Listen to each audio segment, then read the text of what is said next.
Berjalan dengan percaya, kita akan buka di dalam 2 Korintus 5 ayat yang ke-7. Berjalan dengan percaya, 2 Korintus 5 ayat yang ke-7. Dipersilahkan anak saya Lingling untuk membantu membacakan ayat tersebut. Dipersilahkan. Berdiri, Ling. 2 Korintus 5 ayat 7. Sebab hidup kami ini adalah hidup karena percaya, bukan karena melihat. Ya, terima kasih.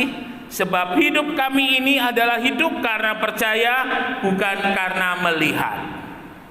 Saudara yang dikasihi oleh Tuhan, firman Tuhan mengajar dalam kehidupan kita sebagai orang yang percaya kepada Tuhan untuk hidup bukan karena melihat, tetapi hidup dengan percaya.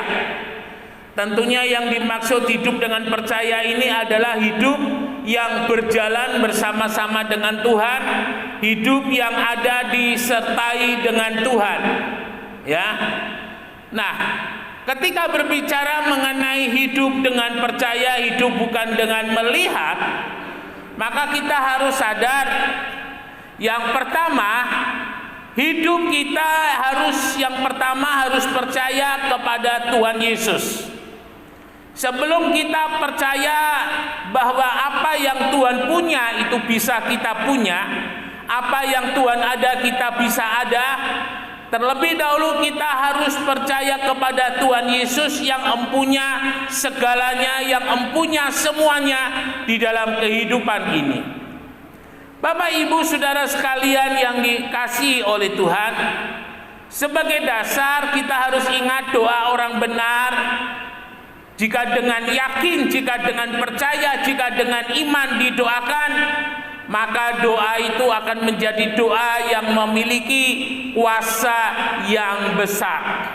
Ya, tidak bisa dipisahkan antara orang benar dan imannya dan percayanya. Meskipun dalam kehidupan seseorang itu dia adalah orang yang boleh dikatakan beribadah, tetapi dia tidak benar, karena orang yang beribadah belum tentu dia benar. Tetapi kalau orang benar di hadapan Tuhan, dia tentu akan menjadi orang yang beribadah. Maka itu akan membuat dia mempunyai satu posisi yang berada di depan pintu dengan memegang kunci. Ya. Jadi ketika orang benar itu berdoa, maka dia sedang berada di depan pintu jalan keluar, pintu pertolongan, pintu berkat di hadapannya. Tinggal dia percaya bahwa janji Tuhan itu ya dan amin. Dia buka pintu pertolongan, dia buka pintu berkat Tuhan itu, maka pertolongan dan berkat Tuhan itu akan hadir di dalam kehidupannya. Nah, saudara yang dikasihi oleh Tuhan, beberapa kisah di dalam firman Tuhan yang kita diingatkan. Yang pertama adalah kisah daripada Naomi. Naomi adalah orang yang percaya kepada Tuhan ketika dia di Bethlehem. Tetapi ketika dia pergi ke Moab, maka Naomi menjadi orang yang percaya kepada Tuhan tetapi tidak benar di hadapan Tuhan. Ya. Ketika di Moab, Naomi menjadi orang yang percaya kepada Tuhan tetapi tidak benar di hadapan Tuhan. Dan itu membuat apa yang diusahakan dan dikerjakan oleh Naomi selama di Bethlehem sama sekali tidak berhasil. Bahkan Naomi mengalami yang namanya satu kegagalan kepada kegagalan dan akhirnya membawa kepada kehancuran. Mengapa? Apakah Naomi tidak berdoa untuk pekerjaannya? Saya yakin Naomi berdoa. Apakah Naomi tidak berdoa supaya usahanya diberkati? Saya yakin pasti berdoa. Tetapi doa Naomi menjadi doa yang mentah, menjadi doa yang tidak sampai kepada Tuhan, karena Naomi dalam posisi tidak benar di hadapan Tuhan. Ya, Saul sebagai raja Israel, apakah dia percaya kepada Tuhan? Ya, Saul percaya kepada Tuhan, tetapi Saul tidak benar di hadapan Tuhan. Ketika dia membebaskan Raja Moab, ya, dengan membawa binatangnya yang tambun-tambun, yang gemuk-gemuk. Dan ketika Samuel lihat, Samuel berkata, kenapa binatang itu tidak kamu binasakan dan rajanya kamu biarkan hidup? Saul mengatakan kepada Samuel bahwa binatang-binatang itu nanti akan dipersembahkan. Dan Samuel bilang, di hadapan Tuhan, taat itu lebih berharga, taat itu lebih penting dari persembahan. Taat itu lebih penting, taat itu lebih berharga daripada korban. Dengan kata lain, bahwa hidup yang benar, hidup yang sesuai dengan firman Tuhan, itu lebih mempunyai nilai di hadapan Tuhan dari apapun juga yang kita lakukan. Bapak Ibu yang dikasihi oleh Tuhan, dalam Korintus diajarkan, dalam persekutuanmu dengan Tuhan, jerih lelahmu tidak sia-sia. Persekutuan dengan Tuhan artinya di dalam hidup yang benar, apapun yang kita lakukan untuk Tuhan, Tuhan pasti akan memberkati. Tetapi beda jika yang kita lakukan, pelayanan kita, doa kita, persembahan kita, semua yang kita lakukan tidak ada di dalam persekutuan dengan Tuhan, maka itu akan menjadi sia-sia. Saudara yang dikasihi oleh Tuhan, ada kecenderungan sebagian orang percaya, kalau boleh saya katakan orang Kristen sebagian, boleh saya katakan dia maunya jalan pintas, dia maunya jalan tol, dia maunya doa dijawab, dia maunya minta diberi, ya, dia maunya ketika berdoa ada masalah, ada persoalan ditolong oleh Tuhan. Tetapi dia tidak mau memperhatikan ketika dia datang kepada Tuhan, ketika dia meminta kepada Tuhan, adakah dia hidup benar di hadapan Tuhan. Ini menjadi satu hal yang penting.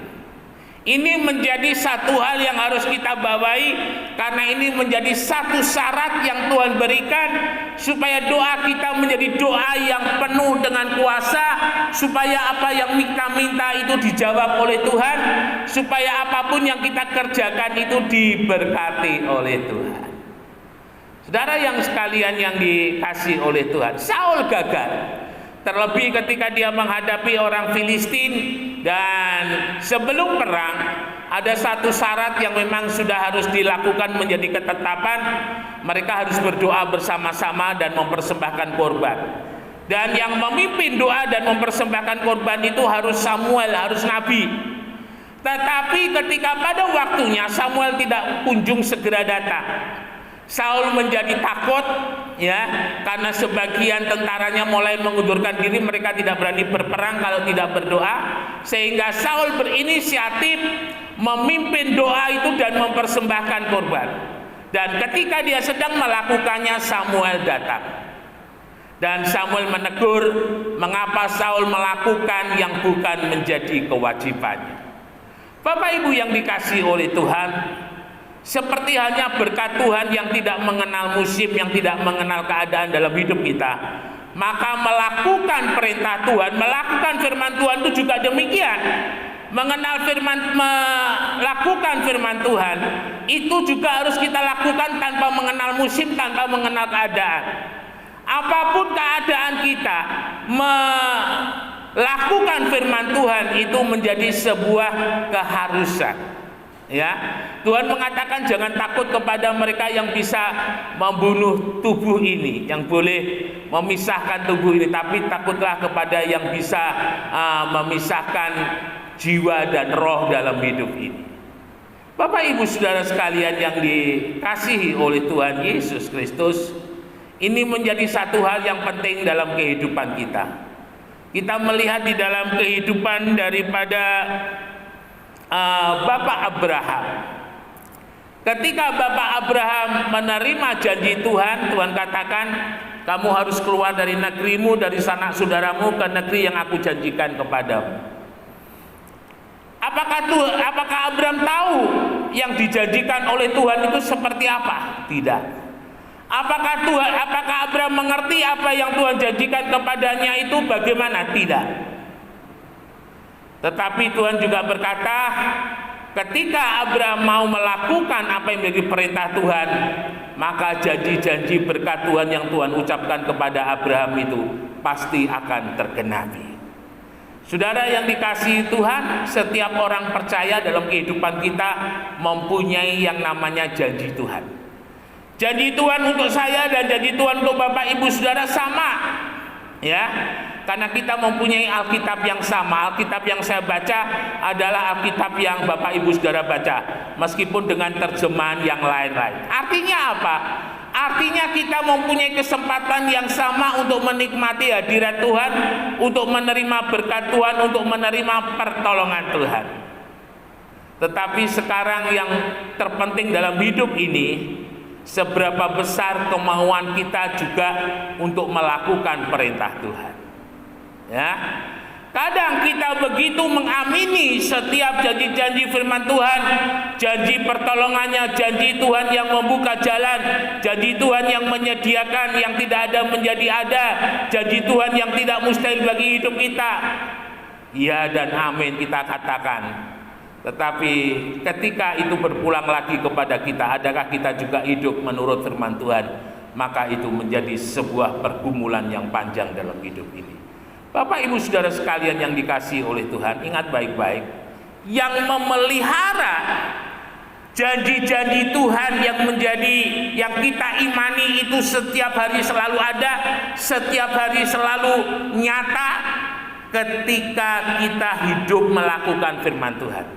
Ketika kita beriman kepada Yesus dan melakukan firman-Nya, maka itu kita memelihara janji-janji firman-Nya hidup di dalam kehidupan kita.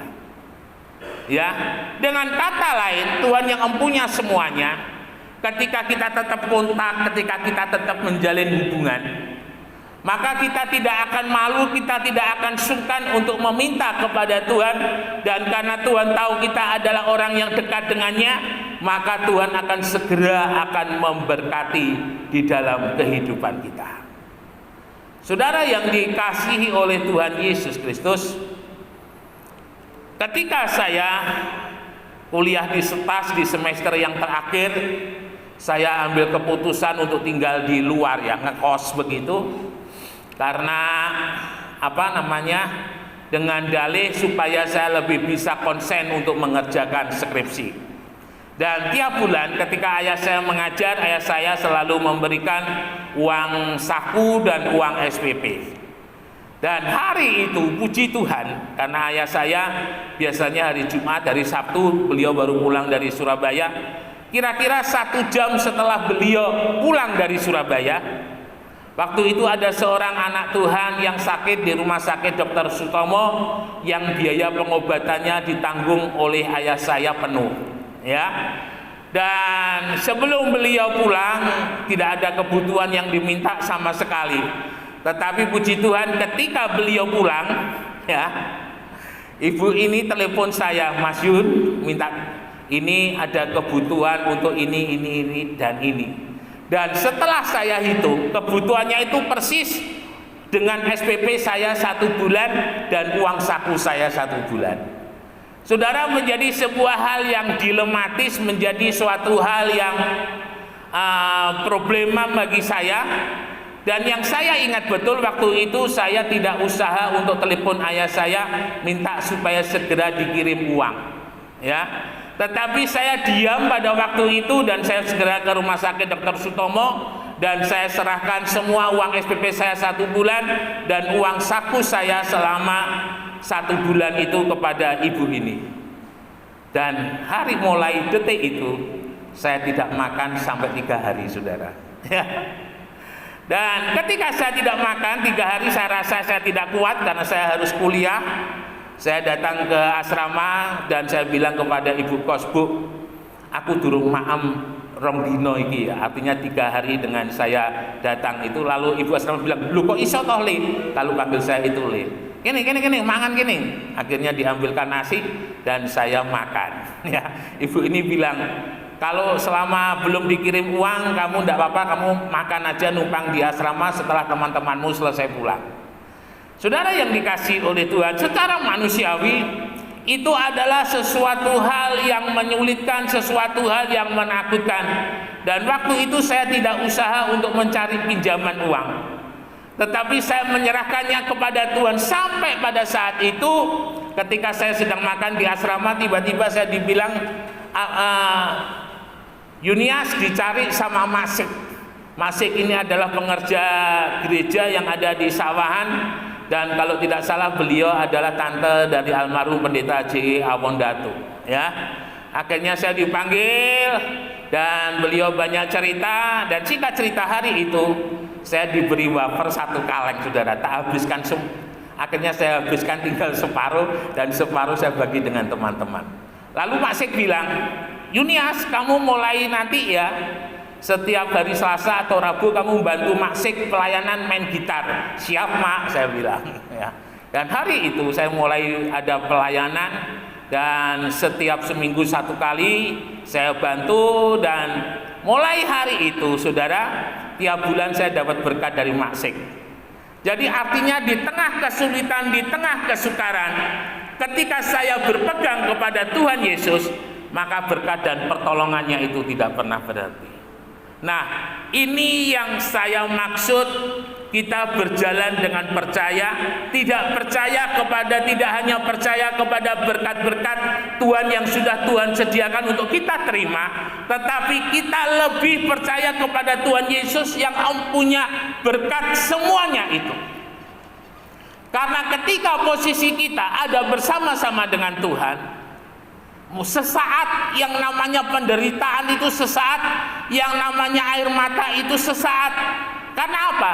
Karena sebenarnya penderitaan dan air mata itu ketika kita beriman kepada Tuhan, Tuhan ajarkan supaya kita lebih dekat dengan Tuhan, supaya kita lebih melekat kepada Tuhan. Dan ketika kita melekat kepada Tuhan, artinya apa? Percaya kita kepada Tuhan semakin besar. Dan ketika percaya Tuhan kita kepada Tuhan semakin besar, artinya apa? Kita sedang mempersiapkan diri untuk menerima mujizatnya, berkatnya, pertolongannya yang besar itu juga terjadi dalam hidup ini. Ya, menarik ketika kita hidup dalam firman Tuhan. Firman Tuhan mengajar dalam tinggal diam dan tenang terletak kekuatan.